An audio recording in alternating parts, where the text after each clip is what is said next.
அனைவருக்கும் வணக்கம். என் பேர் சித்ரா. இவர் என் கணவர் புருஷோத்தமன். நாங்கள் 2 பேரும் பெங்களூர்லேருந்து வரோம். கடந்த செப்டம்பர் மாதம் அக்டோபர் மாதம் 26ஆம் தேதி வந்து என் கணவருக்கு காலில் ஒரு ஃப்ராக்சர் இருந்தது. அதுக்கப்புறம் ஒரு 15 நாள் கேப்லேயே வந்து கையிலையும் வந்து இந்த ரிஸ்ட் போன் கிட்ட ஒரு ஃப்ராக்சர் ஆகிடுச்சு. அந்த ஃப்ராக்சர் ஆனப்போ வந்து டாக்டர் சொன்னாங்க, ஸ்க்ரூ போட்டு தான் சரி பண்ண முடியும், நீங்கள் வந்து ஆப்ரேஷன் பண்ணிக்கோங்க அப்படின்னு சொல்லிட்டு. ஆனால் ஒசூர் பிரம்மமலை வராகி அம்மன் கோவிலுக்கு வந்து ஐயா கிட்ட நாங்கள் எப்போவுமே ஆசீர்வாதம் வாங்கி எங்களுக்கு எண்ணற்ற அற்புதங்கள் நடந்திருக்கு. அதனால் நாங்கள் வந்து அந்த டாக்டர் சொன்ன அறுவை சிகிச்சையை பண்ணாமல் ஐயா கிட்ட வந்து எங்களோட குறைய சொன்னோம். அப்போ ஐயா வந்து எங்களுக்கு நான் குணப்படுத்தி தரேன்னு சொல்லிட்டு என் கணவருக்கு ஆசீர்வாதம் கொடுத்தாரு.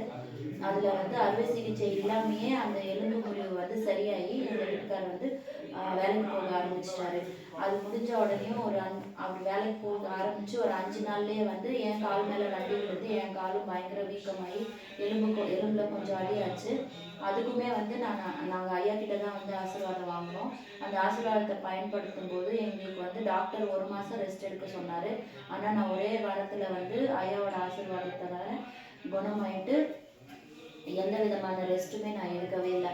இந்த அற்புதத்தை செஞ்ச வராகி அம்மனுக்கும் பிரம்மமலை சித்தர் ஐயாவுக்கும் ரொம்ப நன்றி.